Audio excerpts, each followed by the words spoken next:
Que se passe-t-il lorsqu'une vie entière de cruauté et d'arrogance finit par exploser? Au seul endroit où cela ne devrait jamais arriver, un tribunal, une belle-mère vindicative, se croyant intouchable, décide d'humilier publiquement son ex-belle-fille une dernière fois. Elle décoche une gifle vicieuse, le son résonnant à travers la salle d'audience silencieuse, mais elle a commis une erreur fatale. Elle n'a jamais pris la peine de poser des questions sur la famille de cette femme calme et discrète. Et dans cette salle, le seul homme ayant le pouvoir de détruire son monde entier, l'homme qui la fixait depuis le banc des magistrats, était le père de la victime. Le blason de la famille Finch, une monstruosité voyante représentant un lion étranglant un serpent, était gravé partout, sur les assiettes absurdement lourdes du dîner, sur les serviettes de la salle de bain des invités, et sur les oppressantes grilles en fer forgé du domaine des Finch, ce manoir en Touraine que Chloé Vancier avait appelé une prison pendant 5 longues années. Lorsqu'elle avait rencontré Nicolas Finch pour la première fois, il n'était que charme, un tourbillon de voyage spontané le week-end à bord de sa Citroën 2CV de collection et de compliments qui ressemblait à la lumière du soleil. Mais la lumière du soleil, apprit-elle, n'était qu'un reflet. La véritable source du pouvoir des Finch et du poison des Finch était sa mère, Valérie. Valérie Finch était une femme sculptée dans du marbre et du vinaigre. Elle voyait Chloé non pas comme une belle-fille, mais comme une acquisition temporaire et profondément défectueuse. Vancier, quel nom tout à fait banal. Avait-elle songé lors de leur première rencontre, ses yeux cataloguant la simple robe de prêt-à-porter de Chloé? Nous devrons arranger cela. Nicolas, chérie, emmène-la voir quelqu'un. Elle ne peut tout simplement pas être vue représentant notre famille en ayant l'air si provincial. Chloé, une artiste dotée d'une force tranquille, avait cru que son amour pour Nicolas pourrait résister aux tempêtes de sa mère. Elle avait tort. Nicolas, il s'avéra, n'était pas un homme. Il était une extension magnifiquement habillée de la volonté de sa mère. L'abus n'était jamais physique. C'était une mort par 1000 coupures. Une érosion lente et méthodique de son identité. C'était Valérie redécorant la maison que Nicolas et Chloé partageaient, remplaçant toutes les œuvres d'art choisies par Chloé par des portraits des ancêtres Finch. C'était Valérie examinant leur relevé bancaire, remettant en question l'achat frivole de fournitures d'art par Chloé. L'argent de Nicolas est destiné à bâtir son héritage, ma chère, avait dit Valérie, tapotant la main de Chloé avec une poigne capable de broyer la pierre. Pas pour vos petits passe-temps. On donnait à Chloé une allocation comme à une enfant. Ses propres gains provenant de son travail de graphiste freelance étaient immédiatement déposés sur un compte familial auquel elle n'avait aucun accès. Lorsqu'elle protestait, Nicolas soupirait, ajustant sa montre coûteuse. C'est juste plus simple comme ça. Mère gère les finances. Elle est brillante pour ça. Pourquoi faire des histoires? L'histoire, comme l'appelait Nicolas, était le sens de soi de Chloé qui s'amenuisait. Elle devint un fantôme dans sa propre maison, un accessoire pour les fonctions familiales des Finch. On attendait d'elle qu'elle soit adoratrice, silencieuse et impeccablement habillée. La fracture finale ne fut pas une cassure nette. Ce fut une détonation. Elle portait un nom, Manon. C'était une femme conçue par Valérie elle-même, lisse, ambitieuse et totalement indifférente au fait que Nicolas soit marié. Valérie les avait présentés. Lors d'un gala de bienfaisance au château, Chloé, souffrant d'une migraine, les avait entendus près des portes de la terrasse. Elle est juste tellement beige, mère. La voix de Manon, comme de la fumée liquide, s'échappait. Nicolas a besoin de quelqu'un de vibrant, quelqu'un qui comprend son potentiel. Patience, ma douce, avait répondu Valérie, et la froideur dans sa voix fit glacer le sang de Chloé. Le contrat de mariage est en béton, mais une rupture nette est toujours salissante. Nous avons besoin de motifs. Si elle n'est pas assez intelligente pour partir, nous devrons l'y obliger. Mais Chloé était plus intelligente qu'il ne le pensait. Elle ne les a pas confrontés. Elle n'a pas pleuré ni jeté de vase. Elle est rentrée chez elle, a fait une seule valise avec ses documents personnels, son ordinateur portable et les quelques bijoux que sa propre mère lui avait laissés. Elle a laissé le diamant de 5 carats que Nicolas lui avait offert sur le comptoir en marbre stérile. Elle a trouvé un petit studio, un appartement au-dessus de la boulangerie, et a demandé le divorce. La réponse des Finch ne fut pas la négociation. Ce fut une guerre totale. L'avocat hors de prix de la famille, maître Stéphane Noir, a immédiatement dépeint Chloé comme une chercheuse d'or déséquilibrée et instable. Ils lui ont bloqué l'accès au compte familial, la laissant avec des centimes. Ils ont affirmé que le contrat de mariage, que Valérie lui avait imposé une semaine avant le mariage, signifiait qu'elle n'avait droit à rien. Pas un centime. Chloé ne voulait pas de leur argent. Elle voulait sa liberté, récupérer son nom et les modestes gains qu'elle avait contribué à leur empire. Mais Valérie avait encore une carte à jouer. Elle a contre-attaqué, affirmant que Chloé avait volé des héritages et de la propriété intellectuelle. Les propres créations de Chloé que Valérie avait autrefois exposées lors d'une fête. C'était pour cela qu'elle était ici. C'était pour cela qu'elle montait les marches en pierre froide du palais de justice de Tours, son estomac noué par la glace et l'acide. Son propre avocat, Lucas Harrison, était un homme bon, un avocat commis d'office qu'elle avait trouvé grâce à un service d'aide juridique. Il était surchargé de travail et sous-payé, et il parut pâle en voyant arriver le bataillon Finch. Nicolas, impeccable dans un costume bleu marine, refusait de croiser son regard. À côté de lui, Manon s'accrochait à son bras, son expression étant celle d'une victoire suffisante. Et entre eux, comme une reine sombre, se trouvait Valérie, drapée dans une étole en fourrure malgré le doux temps d'automne. Elle croisa le regard de Chloé à travers le couloir. Elle ne fronça pas les sourcils. Elle sourit. C'était le sourire d'un prédateur qui avait acculé sa proie, et ce fut la dernière chose que Chloé vit avant que l'huissier n'appelle leur nom. La salle d'audience était ancienne, construite à une époque qui privilégiait l'intimidation au confort. Les lambris en acajou sombre semblaient absorber toute la lumière et le son, créant un silence pressurisé et sombre. L'air était épais de l'odeur de cire pour parquet et de vieux papier. Pour Chloé, cela ressemblait à un tombeau. Elle s'assit à la table des plaignants avec Lucas Harrison, son costume légèrement froissé, sa mallette débordant de dossiers. Il lui serra la main de manière rassurante. « Ça va aller, Chloé. Nous avons les relevés bancaires montrant vos dépôts. Nous avons les emails. La vérité est de notre côté. » Chloé hocha la tête, mais son regard était fixé de l'autre côté de l'allée. La table des Finch était une forteresse. Maître Stéphane Noir, leur avocat, était un requin dans un costume à 5 000 €. Il avait 3 jeunes associés avec lui, tous disposant des ordinateurs portables et des dossiers reliés en cuir. Nicolas était assis, l'air ennuyé, vérifiant son téléphone jusqu'à ce qu'un huissier lui aboie de le ranger. Manon était à côté de lui, ayant été conseillée par Maître Noir d'attendre dehors. Mais Valérie était là, assise au premier rang, directement derrière son fils, une présence silencieuse et menaçante. Sa posture était rigide comme un piquet. Elle ressemblait, pensa Chloé, non pas à une spectatrice, mais à une impératrice romaine décidant qui jetait au lion. La cour. La voix de l'huissier retentit, brisant le silence. La lourde porte derrière le banc s'ouvrit, et tout le monde dans la salle d'audience se leva. Chloé se leva avec eux, son cœur martelant contre ses côtes. La silhouette qui émergea était une robe noire, rien de plus.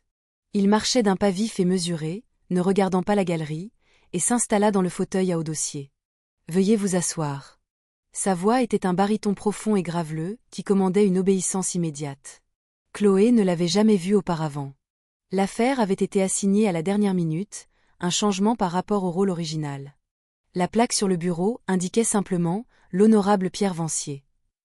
Chloé ressentit une étrange secousse froide. Vancier. C'était son nom, son vrai nom, le nom qu'elle se battait pour récupérer. Elle ne l'avait pas utilisé depuis 5 ans. Elle n'avait eu aucun contact avec sa famille pendant ce temps. Ça avait été son choix, un choix stupide, orgueilleux et de jeunesse. Elle risqua un coup d'œil vers le juge. Il était plus âgé, peut-être vers la fin de la soixantaine, avec une tête pleine de cheveux gris argentés et un visage qui semblait avoir été sculpté dans le granit. Il était déjà plongé dans le dossier devant lui, le front plissé par la concentration. Il n'y eut aucune lueur de reconnaissance. Pourquoi y en aurait-il eu? Elle n'était qu'un autre nom sur son rôle. « Maître Noir, vous pouvez commencer », gronda la voix du juge. Noir se leva, lissant sa veste de costume. « Merci, monsieur le juge. Nous sommes ici aujourd'hui pour mettre un terme à un procès frivole et malveillant. Mon client, M. Nicolas Finch, est la victime d'une extorsion calculée par son ex-femme, Madame Finch. Il prononça le nom avec un rictus. Son nom est Madame Vancier, intervint Harrison en se levant. Elle a légalement repris son nom de jeune fille. C'est inscrit au dossier. Maître Noir fit un geste dédaigneux de la main. Peu importe comment elle s'appelle, monsieur le juge, le fait demeure qu'elle est entrée dans ce mariage sans rien et tente maintenant de partir avec une partie d'un héritage familial sur lequel elle n'a aucun droit. Le contrat de mariage est explicite. Monsieur le juge, contrat Harrison, la voix ferme. Le contrat de mariage, que nous contestons comme ayant été signé sous la contrainte, n'est pas la question aujourd'hui. La question est la division des biens matrimoniaux créés pendant le mariage, à savoir les propres gains de Madame Vancier, qui ont été détournés vers un compte contrôlé par le défendeur et sa mère. Nous sommes également ici pour contester le contre-procès, qui n'est rien de plus qu'une tentative transparente d'intimider et de mettre en faillite ma cliente. Le juge leva une main. Suffit, messieurs. J'ai lu les mémoires. Maître Noir, vos demandes reconventionnelles pour vol sont ambitieuses. Vous avez des preuves, j'imagine? Nous avons la parole de Madame Valérie Finch, monsieur le juge, dit Noir doucement. La matriarche de la famille. Elle est prête à témoigner qu'elle a vu Madame Vancier retirer les objets, argenterie, bijoux, art, de la maison familiale. Harrison bondit sur ses pieds. Objection. C'est de la calomnie. Ces objets étaient des cadeaux à ma cliente sur 5 ans, ou étaient sa propre propriété. Asseyez-vous, maître Harrison, dit le juge Vancier, sa voix plate. Il regarda Maître Noir. La calomnie, c'est pour le couloir. Ici, si elle répète ses affirmations sous serment, cela s'appelle un parjure. Soyez très sûr de vos prochaines étapes, conseiller. Appelez votre premier témoin. Noir, semblant légèrement moins confiant, hocha la tête. La défense appelle M. Nicolas Finch. Nicolas prit la barre. Il était poli, beau et totalement vide. Il raconta une histoire qui était une pure fiction élaborée par sa mère et ses avocats. Il dépeignit Chloé comme émotionnellement instable, sujette à l'hystérie et aux dépenses secrètes extravagantes. Je l'aimais, dit Nicolas, se penchant vers le microphone et donnant au juge un regard de sincérité fervente. J'ai essayé de l'aider, mais elle devenait tellement en colère. Je lui ai tout donné. Ma mère lui a tout donné, et elle nous a tout rejeté au visage. Tout ce qui l'intéressait, c'était l'argent. Chloé resta immobile, ses mains serrées si fort que ses jointures étaient blanches. Elle écoutait l'homme qu'elle avait aimé autrefois, l'homme avec qui elle avait partagé un lit, démanteler son caractère, pièce par pièce, avec des mensonges faciles et répétés. Elle sentit une larme de pure rage et d'humiliation glisser sur sa joue. Elle l'essuya avec colère. De l'autre côté de la pièce, Valérie Finch l'observait, un petit sourire triomphant jouant sur ses lèvres. Elle se pencha et chuchota quelque chose à son avocat, qui hocha la tête. Le juge observait tout, son visage était un masque d'impartialité judiciaire. Il regardait juste, son regard passant de Nicolas à Chloé, puis à la femme suffisante au premier rang. Il griffonna une note, son stylo grattant bruyamment dans la pièce calme. Maître Harrison, dit le juge, votre contre-interrogatoire. Harrison se leva. Monsieur Finch, vous avez déclaré que votre femme était extravagante. Est-ce extravagant d'acheter de l'épicerie? Bien sûr que non, ricana Nicolas. Alors pourquoi sa carte de crédit, celle liée à votre compte familial, a-t-elle été refusée au supermarché 3 fois l'année dernière? Je ne gère pas les factures quotidiennes, bafouilla Nicolas. Qui le fait, monsieur Finch? Ma mère. Elle est l'exécutrice de la fiducie familiale. Donc, votre mère, et non vous, contrôlait l'argent que votre femme était autorisée à dépenser, l'argent qu'elle gagnait? C'est compliqué, dit Nicolas, bougeant sur son siège. Cela me semble très simple, insista Harrison. Est-il vrai, monsieur Finch, que vous et votre mère avez pris les gains de votre femme et les avez placés sur un compte à votre nom uniquement, puis lui avez versé une allocation mensuelle avec son propre argent? C'était pour son bien, lâcha Nicolas, son masque glissant. Elle est terrible avec l'argent. Objection, cria Maître Noir. Rejeté, dit le juge Vancier, sa voix dangereusement calme. Le témoin répondra à la question. Avez-vous oui ou non pris les revenus de votre femme et lui en avez-vous refusé l'accès? Le visage de Nicolas devint rouge. C'était une décision familiale. Merci, monsieur Finch, dit Harrison en s'asseyant. Pas d'autres questions. Les yeux du juge s'attardèrent sur Nicolas un instant, froid et évaluateur. Vous pouvez disposer, monsieur Finch. Alors que Nicolas retournait à son siège, il passa devant Chloé. Il ne voulut pas la regarder. Il fixait juste droit devant lui, une marionnette dont les ficelles s'étaient emmêlées. Valérie, cependant, fixait droit sur Chloé. Ses yeux brûlaient d'une haine presque tangible. La bataille venait juste de commencer. La défense appelle Valérie Finch, annonça Maître Noir, sa voix de nouveau douce. Il s'était remis de la piètre performance de son client, prêt à faire entrer son témoin vedette. Valérie se leva de son siège dans la galerie. Elle ne marcha pas vers la barre. Elle glissa comme si elle s'approchait d'un trône. Elle prêta serment avec une gravité théâtrale, sa main dégoulinante de diamants posée fermement sur la Bible. Elle s'installa ensuite dans le fauteuil des témoins, ajusta son étole en fourrure et sourit à Maître Noir comme s'ils étaient sur le point de commencer une discussion agréable autour d'un thé. Madame Finch, commença Maître Noir, son ton déférent. Il doit être difficile pour vous de voir la vie de votre fils perturbée ainsi. C'est déchirant, dit Valérie, sa voix étant un ronronnement bas et cultivé. Elle tamponna le coin de son œil avec un mouchoir en soie. Nicolas est si sensible. Il donne son cœur si complètement. Le voir abusé par une personne aussi calculatrice. Cela a été la grande épreuve de ma vie. Objection. Harrison était de nouveau sur ses pieds. Monsieur le juge, c'est un assassinat de caractère, pas un témoignage. Madame Finch, la voix du juge coupa sa performance. Vous n'êtes pas ici pour faire une critique théâtrale de la vie amoureuse de votre fils. Vous êtes ici pour fournir un témoignage pertinent au contre-procès que votre famille a déposé. Tenez-vous-en au fait. Le sourire de Valérie vacilla pendant une demi-seconde. Elle n'avait pas l'habitude d'être interrompue. Elle inclina la tête. Bien sûr, monsieur le juge, les faits sont que cette jeune femme, Chloé, est entrée dans notre famille sans rien. Nous l'avons habillée. Nous l'avons logée. Nous lui avons donné une vie dont elle n'aurait pu que rêver. Chloé sentit sa peau brûler. La vie dont elle rêvait impliquait d'être prisonnière, constamment rabaissée et contrôlée. Et comment a-t-elle remboursé cette générosité ? Continua Valérie, sa voix gagnant en force, passant du chagrin à l'indignation. En volant.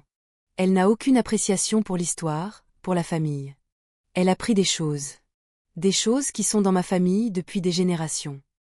Quelles choses exactement, Madame Finch ? Suggéra Maître Noir. Le médaillon en argent de mon arrière-grand-mère. Une paire de boucles d'oreilles en perles que mon cher défunt mari m'a offerte pour notre 20e anniversaire et un petit tableau inestimable d'un impressionniste français, un héritage familial. La tête de Chloé se releva brusquement. Elle chuchota furieusement à Harrison. Le médaillon était à ma mère. Les boucles d'oreilles étaient une paire à 50 € d'un grand magasin. Et le tableau. Le tableau était à moi. Je l'ai peint. Harrison se leva. Madame Finch, pouvez-vous décrire ce tableau inestimable ? C'était un petit paysage marin, très précieux, dit Valérie d'un ton dédaigneux. Et vous êtes certaine que c'était un héritage familial ? Bien sûr, il était accroché dans notre résidence secondaire depuis des décennies. Harrison hocha la tête. Il marcha vers sa mallette et sortit un dossier. Monsieur le juge, je voudrais verser au débat la pièce à conviction à du plaignant. Il s'agit d'une photographie datée de la section maison et design du magazine Time, d'il y a 6 ans mettant en vedette Madame Vancier. Elle était à l'époque une artiste prometteuse sortant tout juste de l'université. La photo la montre dans son studio, et sur le chevalet derrière elle se trouve l'héritage familial inestimable qu'elle est accusée d'avoir volé. Elle était à mi-chemin de le peindre. La salle d'audience était silencieuse. Un murmure parcourut la galerie. Le visage de Maître Noir était devenu pâle. Les yeux de Valérie se plissèrent. Elle a dû le copier. Un faux. Un faux d'un tableau dont personne n'avait entendu parler jusqu'à ce que vous le mentionniez ? Demanda Harrison. Et qu'en est-il du médaillon ? Pouvez-vous le décrire ? C'était de l'argent avec une rose. Et pourtant, dit Harrison, nous avons 3 déclarations sous serment d'amis de la famille de Mademoiselle Vancier déclarant qu'ils l'ont vu porter le médaillon de sa propre mère, un médaillon en argent avec un simple V gravé dessus depuis qu'elle était enfant. Le médaillon, même que vous prétendez qu'elle vous a volé. C'est une menteuse. Hurla Valérie, son calme se fissurant, le masque de la matriarche raffinée fondant pour révéler la rage en dessous. C'est une petite garce manipulatrice et ingrate. Elle a trompé mon fils. Elle a essayé de nous tromper tous. Madame Finch, dit le juge, sa voix étant un avertissement. Non. Valérie était debout maintenant, ou du moins se penchait si loin en avant qu'elle était presque hors de sa chaise. Elle pointa un long doigt osseux vers Chloé. Elle vient de nulle part. Elle n'a pas de famille, pas d'éducation. Nous lui avons donné un nom et elle nous rembourse avec ça. Elle ne mérite rien. Elle n'est rien. Monsieur le juge, je demande que le témoin soit maîtrisé, dit Harrison, véritablement alarmé par le vitriol de la femme. Madame Finch. Vous allez vous asseoir et vous calmer. Ou je vous ferai expulser pour outrage, dit le juge Vancier.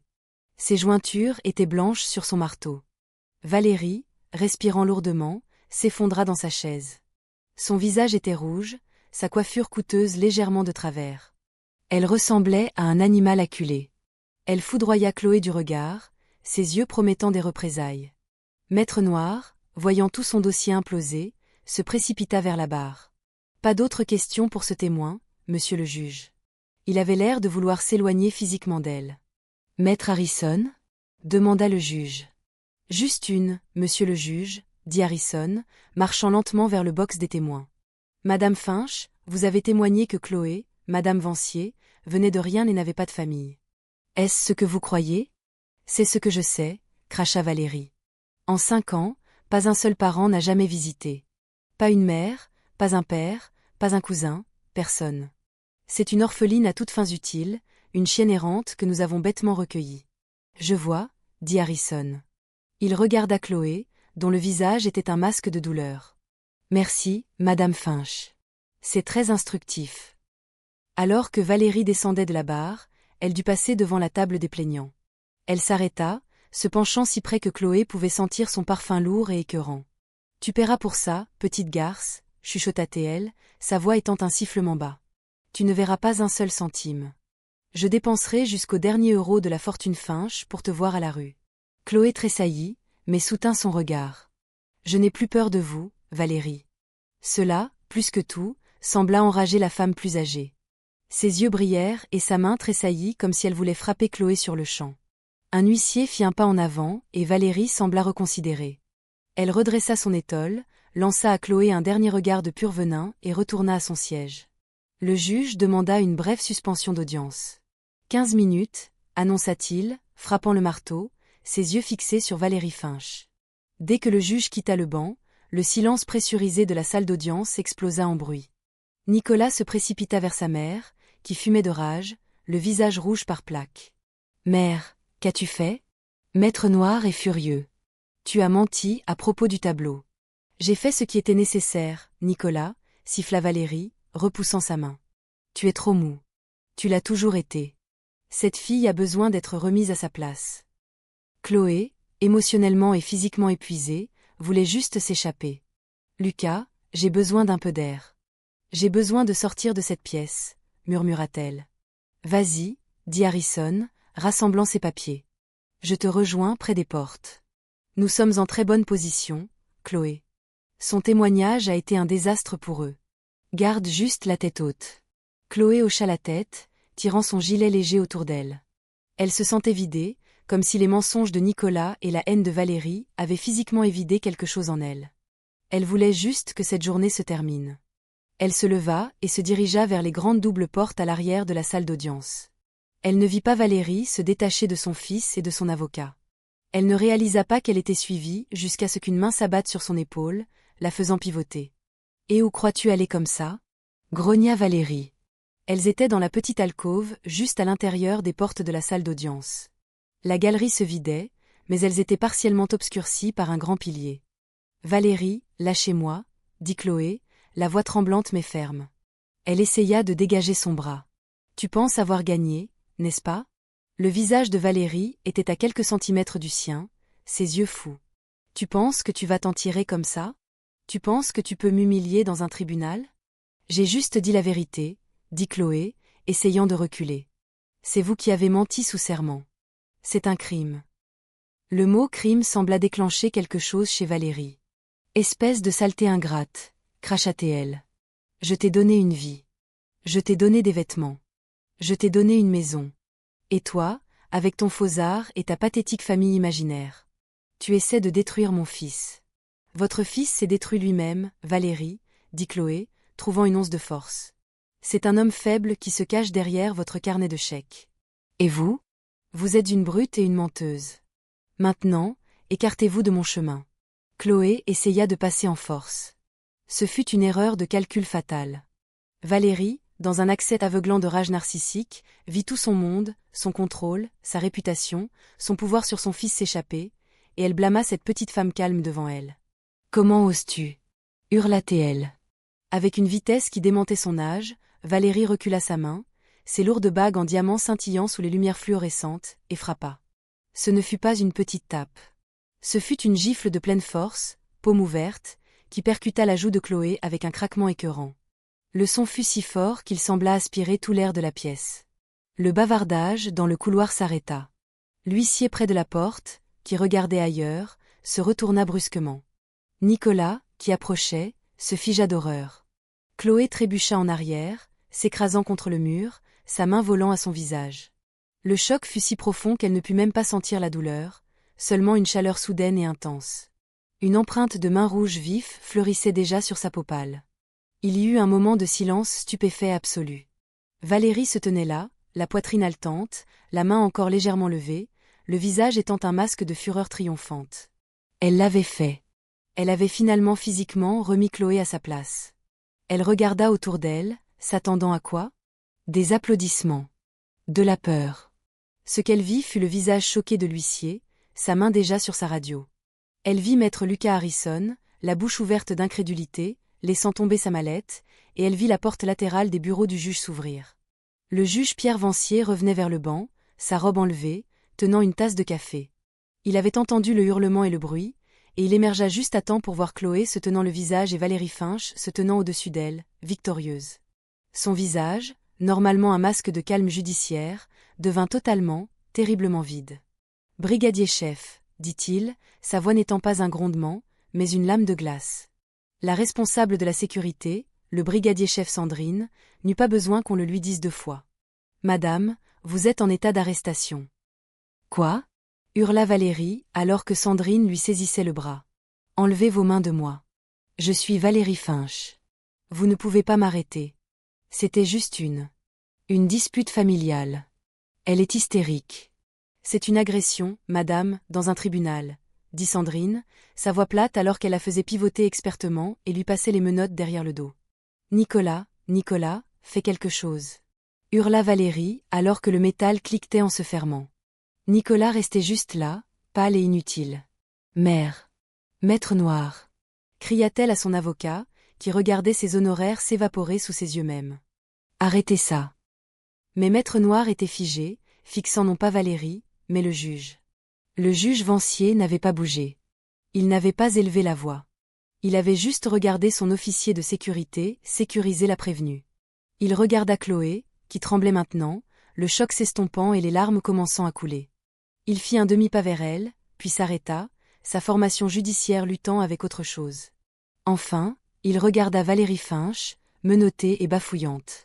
« Vous avez le droit de garder le silence, Madame Finch, » dit le juge Vancier, sa voix résonnant dans la pièce désormais silencieuse. « Je vous suggère fortement de l'utiliser. » Quelle est la signification de ceci? La voix du juge Vancier était basse, mais elle traversa les protestations indignées de Valérie comme un scalpel. Il s'avança, sa robe judiciaire noire oubliée dans ses bureaux, se tenant juste dans sa chemise blanche, sa cravate et son pantalon noir, mais il semblait irradier plus d'autorité que lorsqu'il était sur le banc. « Juge, c'est un malentendu, » bafouilla Maître Noir, trouvant enfin sa voix. « Ma cliente est à bout de nerfs. Le stress du procès. Elle a agressé ma cliente, monsieur le juge, » dit Harrison, se précipitant aux côtés de Chloé, la protégeant alors qu'elle pleurait doucement contre le mur. « Nous l'avons tous vue dans votre salle d'audience. » C'est un mensonge. Elle m'a provoqué, hurla Valérie, secouant ses menottes. C'est une traînée sans valeur. Nicolas, dis-lui. Nicolas regarda sa mère, puis le juge, et enfin le sol. Il ne dit rien. Le regard du juge Vancier était fixé sur Valérie. Il s'avança jusqu'à ce qu'il se tienne directement devant elle.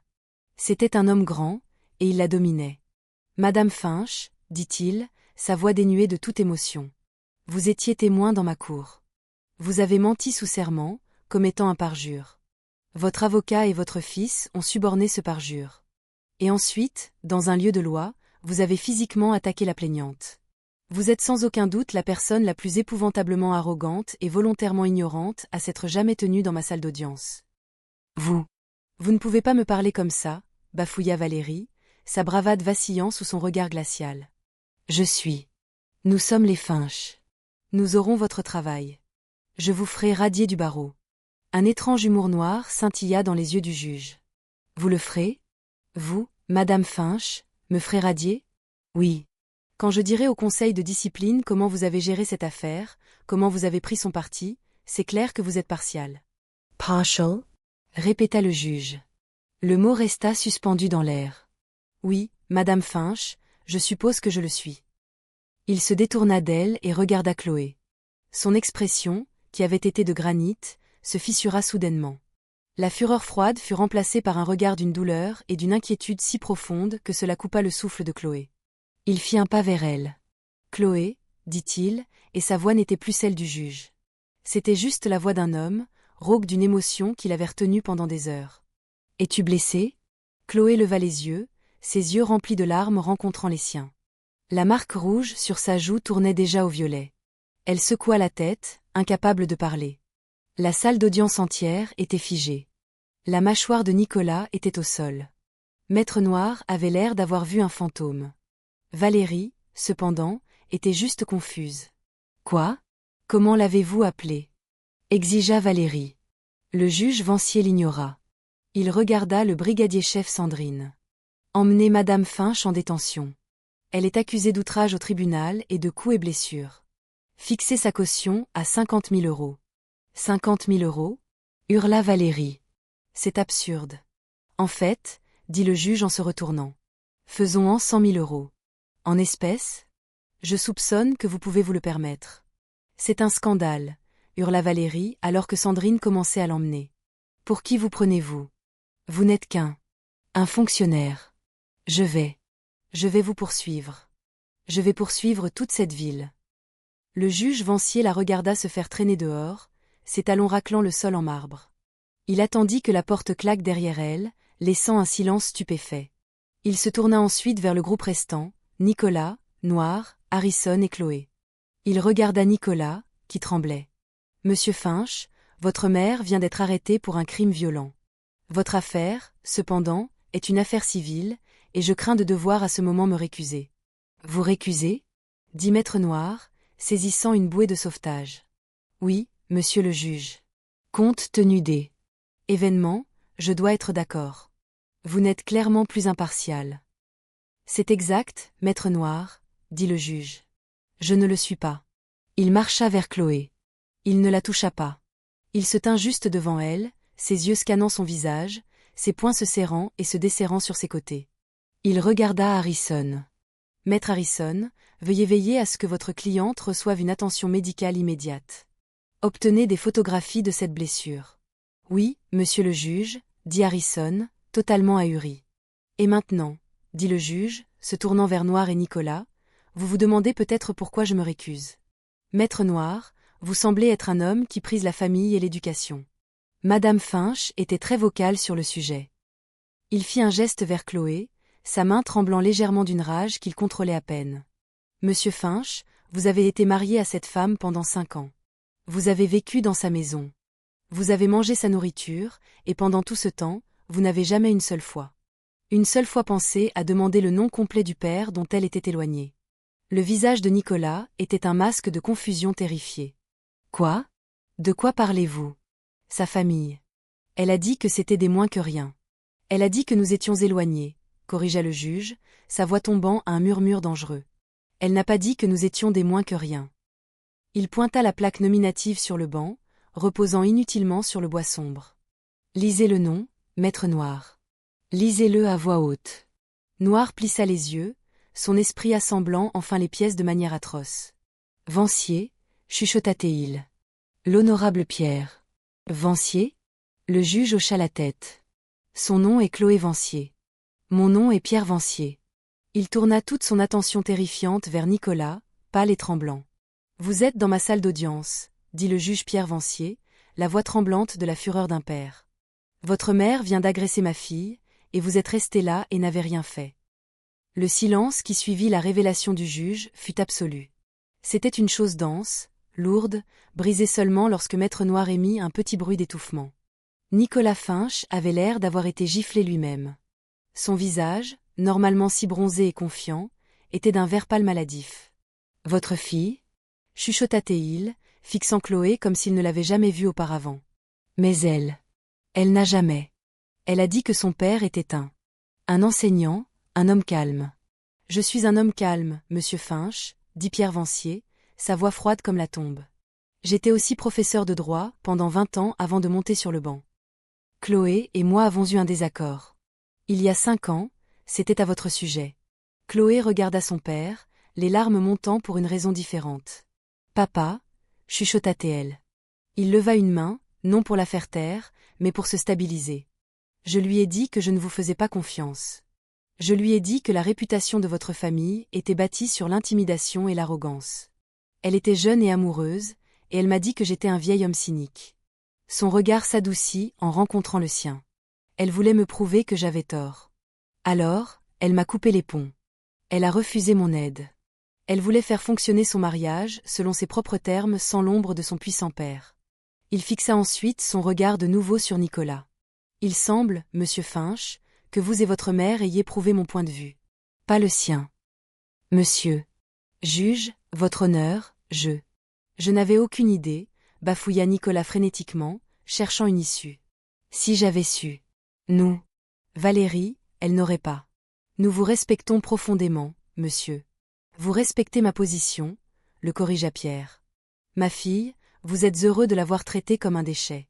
Vous vous êtes assis à cette barre sous serment et avez menti à son sujet. Vous avez laissé votre mère la traiter de moins que rien. Vous avez laissé votre mère l'accuser d'être une orpheline. Vous avez fait tout cela à une femme que vous aviez juré de protéger. Et juste maintenant, vous avez regardé votre mère l'agresser physiquement, et vous n'avez rien dit. J'étais sous le choc, plaida Nicolas. Vous étiez un lâche, déclara Pierre Vancier comme s'il s'agissait d'un fait simple et indéniable. Vous avez été un lâche toute votre vie. Il se tourna vers l'huissier. Brigadier-chef Sandrine, veuillez escorter M. Finch et son conseil juridique hors de ma salle d'audience. Maître Noir, vous recevrez une motion de sanction pour votre part dans cette performance. Mentir sur un rapport de police pour couvrir votre client, peut-être. Votre honneur, je n'ai rien fait de tel. Vous alliez le faire, dit le juge, et la bouche de Noir se referma brusquement. Vous alliez les aider à tisser une histoire sur la façon dont mademoiselle Vancier est tombée ou a provoqué une femme désemparée. Je sais comment votre cabinet fonctionne. Pas cette fois. Cette audience est terminée. Comme je l'ai dit, je suis récusé. Un nouveau juge sera assigné à l'affaire civile. Mais je vous assure, mon témoignage complet et non altéré concernant le parjure dont j'ai été témoin et l'agression dont j'ai été témoin sera fourni au bureau du procureur de la République avant midi. Maître Harrison, dit-il, se tournant vers l'avocat de Chloé. Je suppose que vous déposerez une plainte civile séparée pour dommages et intérêts. Lucas Harrison, qui avait regardé tout cela se dérouler avec une sorte d'incrédulité étourdissante, se mit au garde à vous. Oui, monsieur le juge. Absolument. Première chose demain. Bien. Maintenant, sortez. Tous, dit Pierre, sa voix lasse. Sauf mademoiselle Vancier. Noir et un Nicolas sous le choc se dépêchèrent de rassembler leurs affaires, leurs mouvements saccadés et paniqués. Alors qu'ils étaient escortés dehors, Nicolas regarda en arrière vers Chloé une dernière fois. Ce n'était pas un regard de remords. C'était un regard de pure terreur non diluée. Il n'avait pas juste perdu un procès de divorce. Il s'était fait un ennemi de l'un des juges les plus puissants de la région. Les lourdes portes claquèrent, laissant Chloé et son père seuls dans la vaste salle d'audience vide. Le silence était différent maintenant. Il était hésitant, fragile. Chloé était toujours appuyée contre le mur, le battement dans sa joue étant un contrepoint sourd au battement sauvage de son cœur. Son père, le juge Pierre Vancier, se tenait au milieu de la pièce. La colère judiciaire s'était dissipée, le laissant paraître fatigué et pour la première fois, de son âge. Il la regarda, son visage étant un masque complexe de regret, d'amour et d'une douleur qui reflétait la sienne. « Tu n'es pas venu me voir, dit-il, la voix calme. Tu m'as dit de ne pas le faire, chuchota Chloé, la gorge serrée. Il y a 5 ans. Tu as dit. Tu as dit que si je l'épousais, j'étais seule. Tu as dit, ne viens pas pleurer vers moi quand lui et cette dragonne te mâcheront et te recracheront. Pierre grimaça comme si ces mots étaient un coup physique. C'était la plus grande colère que j'ai jamais eue. Je savais. Je savais ce qu'ils étaient. J'essayais de te faire peur pour que tu renonces. Tu as réussi, dit Chloé, un petit rire amer lui échappant. Tu m'as fait si peur que je suis restée silencieuse pendant 5 ans. J'avais tellement honte. Honte que tu aies raison. Oh, Chloé, dit-il, la voix se brisant. Il franchit la distance entre eux en 2 enjambées. Il s'arrêta, ses mains planant comme s'il avait peur de la toucher. Au diable le fait que j'ai raison. Il inclina doucement, ses doigts tremblants, son menton vers le haut pour inspecter son visage. L'empreinte de mains rouge-violet était frappante contre sa peau. Ses yeux, qui avaient été si froids et durs, se remplirent de larmes. Il a laissé cela t'arriver ? Chuchota-t-il, la voix épaisse. Ils ont fait ça à ma petite fille. Le barrage se rompit. Les 5 années de douleur, d'humiliation, d'être contrôlée et réduite au silence, sortirent à flot. Chloé tomba dans les bras de son père, sanglotant. « Je suis désolée, papa, » pleura-t-elle, sa voix étouffée contre sa chemise. « Je suis tellement, tellement désolée. J'ai été si stupide. » « Non, » dit-il, ses bras l'encerclant, la tenant fermement comme s'il pouvait physiquement remettre ses morceaux brisés ensemble. Il caressa ses cheveux, ses robes judiciaires et le tribunal froid oublié. « Tu n'étais pas stupide. Tu étais amoureuse. C'est moi qui suis désolée. Je suis désolée que ma fierté m'ait empêché de t'appeler. J'aurais dû. J'aurais dû venir te chercher. Je suis ton père. J'aurais dû. J'aurais dû te protéger. » « C'est bon, » dirent-ils tous les deux en même temps, et ils réussirent un petit rire à queue. « Eh bien, » dit Pierre en se reculant, essuyant ses propres yeux du revers de la main. « Il semble que nous ayons beaucoup de choses à nous dire, mais d'abord, mettons de la glace sur cette joue, et ensuite allons voir comment mettre les Finch en faillite. » Les répercussions furent rapides et brutales.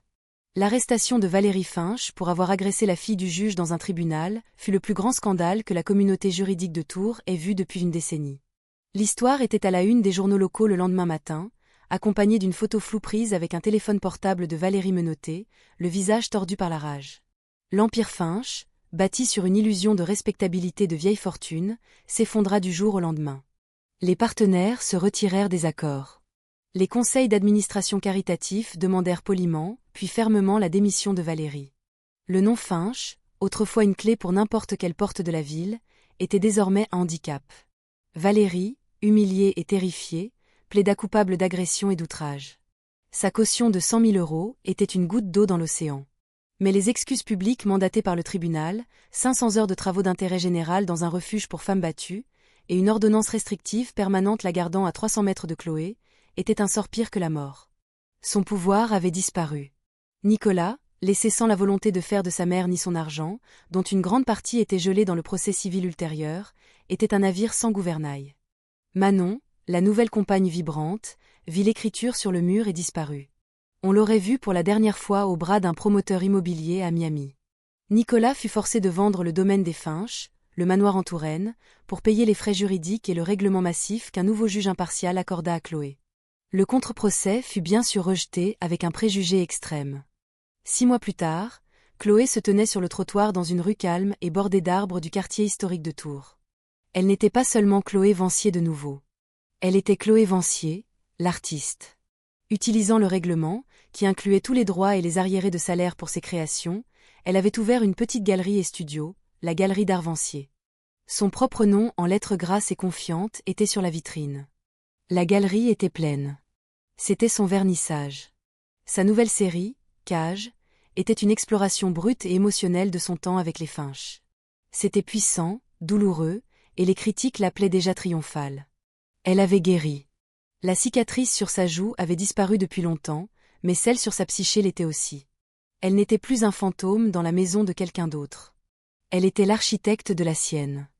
La cloche au-dessus de la porte de la galerie tinta. Un homme entra, ses cheveux gris argentés accrochant la lumière. Il ne portait pas de robe. Il portait une veste en tweed simple, légèrement froissée, et il portait un bouquet de tournesol. « Papa », sourit Chloé, marchant pour l'embrasser. « Je ne suis pas en retard, j'espère » demanda Pierre Vancier, les yeux pétillants. La circulation était terrible. « C'est pour toi. »« Ils sont parfaits, » dit-elle en prenant les fleurs. « Merci d'être venu. Je n'aurais manqué ça pour rien au monde, » dit-il, son regard balayant la salle bondée. Il regarda les peintures. Il regarda les gens qui les admiraient.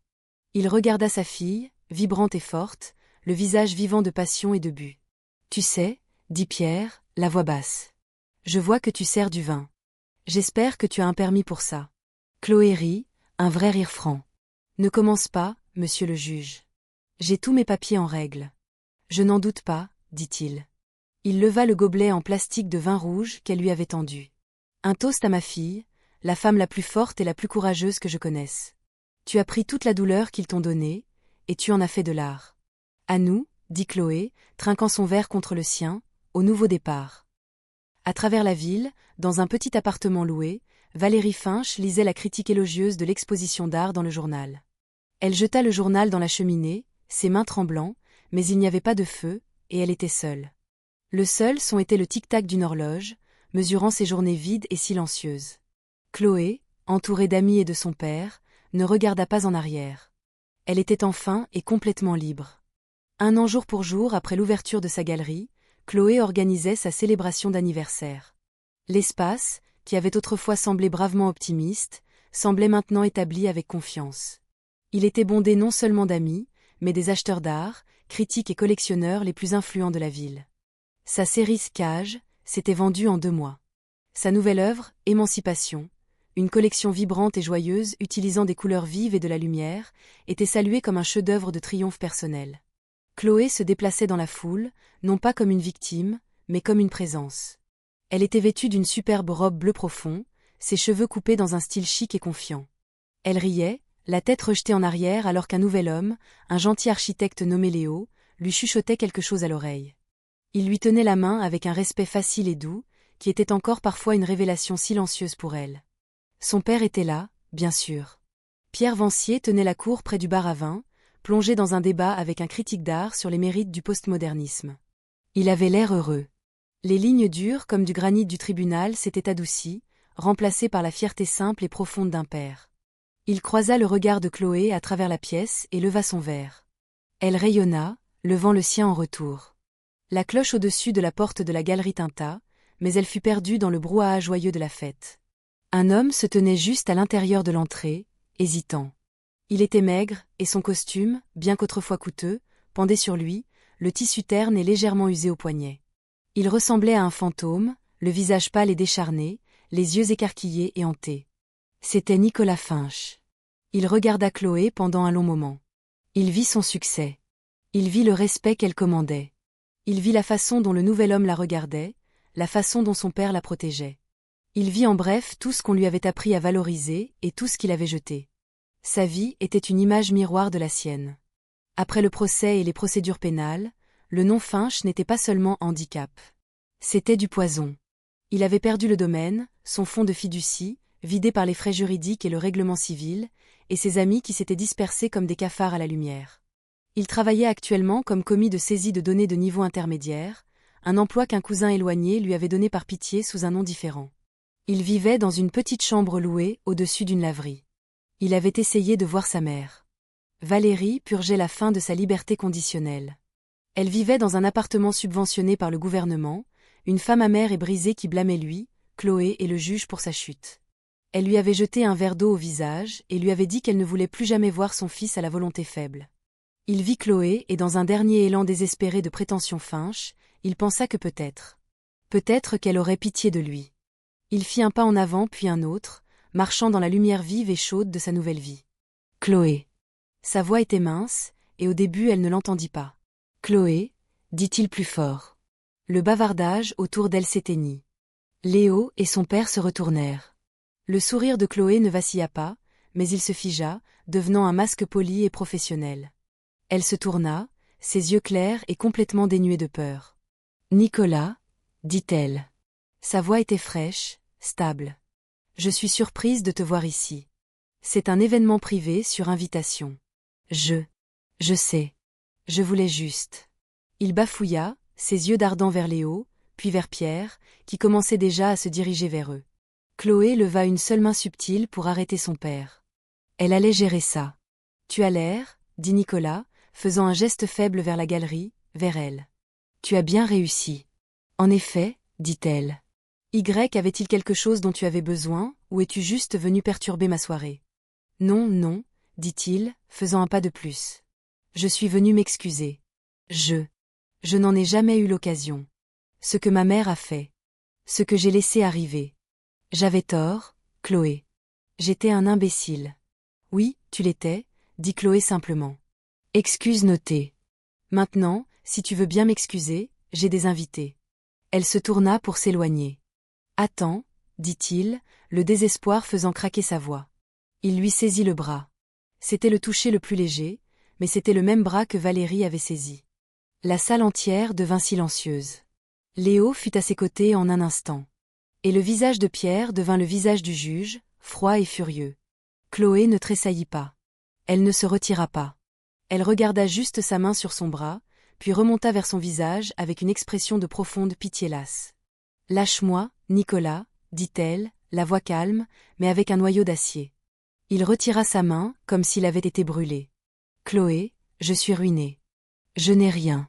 Je te supplie pour le bon vieux temps. J'ai juste besoin d'un peu d'aide. Chloé le fixa. La dernière ombre persistante de la femme qu'elle avait été disparue enfin. Elle le vit pour ce qu'il était. Pas un monstre, mais un homme faible et creux, une coquille construite par une femme terrible. Le toi que je connaissais, Nicolas, n'a jamais existé. C'était un mensonge, dit-elle. Et la moi que tu connaissais est partie. Je ne peux pas t'aider. Tu es un étranger pour moi, et tu es en violation de propriété. S'il te plaît, pars maintenant. Elle lui tourna le dos définitivement. Elle prit le bras de Léo. Pourrais-tu me chercher un verre d'eau? Pierre Vancier s'avança dans l'espace qu'elle avait laissé vacant. Il se tint devant Nicolas, un mur d'autorité calme et implacable. Monsieur Finch, dit le juge, sa voix étant un grondement bas. Vous avez exactement 10 secondes pour quitter cette galerie par vos propres moyens. Après cela, je vous ferai expulser, et je vous assure, vous n'apprécierez pas l'expérience. Nicolas fixa l'homme qui avait détruit sa famille, qui avait repris sa femme, et qui se tenait maintenant dans un temple de son propre échec. Il ne vit aucune pitié. Il ne vit aucune faiblesse. Il ne vit que le marteau et la fin de la route. Il se retourna et s'enfuit, trébuchant hors de la galerie vive et chaude et dans la rue froide et sombre. Il ne regarda pas en arrière. Chloé regarda son reflet disparaître de la vitrine. Elle prit une profonde inspiration, et la dernière tension la quitta. Son père vint à ses côtés, sa main sur son épaule. « Tu vas bien, ma fille ?» demanda Pierre. Chloé sourit. Un vrai sourire authentique.